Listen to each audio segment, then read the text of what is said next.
ফিরে গেলাম সেই কলেজ লাইফে। অনেক অনেক স্মৃতি আর ভালোবাসা আছে সেখানে। কত পুরাতন বন্ধুদের সাথে দেখা হয়ে গেল, কত আগের ব্যাচের ভাইয়াদের সাথেও দেখা হয়েছে। এতদিন পর কলেজ ড্রেস পরার আবারও সৌভাগ্য হলো। যেহেতু আমাদের ছোট্ট একটা পারফরমেন্স আছে, সে কারণে একটু ভয় করছিল। কলেজের এত বড় অনুষ্ঠানে পার্টিসিপেট না করলে হয়?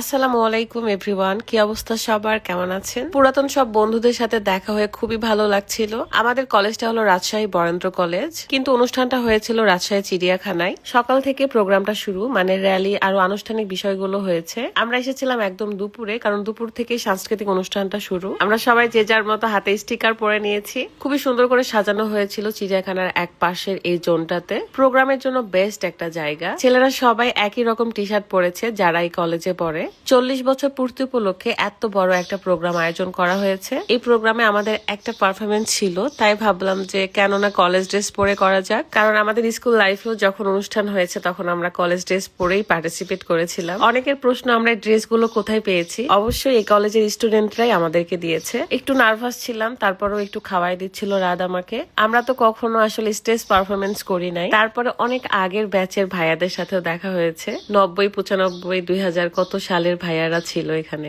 আর আমরা তেমন কোনো রিহার্সেলও করি নাই, ভোর থেকে শুরু করেছিলাম। আর এরা ছিল আমার জুনিয়র, এদেরকে খুবই সুন্দর লাগছিল। ফাইনালি আমাদের সময়টাও চলে আসে এবং অনেক বেশি ভয় করছিল আমার, ভয়ে ভুলও হয়েছে। আপনাদের জন্য ডান্সের ভিডিওগুলো আলাদাভাবে আপলোড করেছি, তাই ব্লগের ভিতরে আর দেখালাম না। তারপর একটুখানি ছবি ভিডিও করে আমি বাসায় চলে যাই, কারণ সন্ধ্যার পরেই চলে আসবে আমাদের সবার প্রিয় ইমরান ভাইয়া। তার গানগুলো আমার অনেক ভালো লাগে, সো আমি একটু রেডি হতে যাচ্ছিলাম। আপনাদের অনেক ধরনের কমেন্টও আমি পড়েছি যে আসলে আপনাদের মনের ভিতর কত ধরনের হিংসা রাগ থাকলে এ ধরনের কমেন্ট করেন। মানুষকে ব্যঙ্গ করে কথা বলাটা একদমই ঠিক না। একদিন এটার মর্মটা আপনারা ঠিকই বুঝতে পারবেন। কাউকে কষ্ট দিলে নিজেরও কিন্তু কষ্ট হবে, সো মাথায় রাখবেন এগুলো। আর কিছুই বললাম না, এটা আমাদের অনেক আনন্দের একটা দিন ছিল। সো আর দেরি না করে আমি এখন বাসায় চলে যাব, যে চেঞ্জ করে আবারও চলে আসবো প্রোগ্রামের জন্য।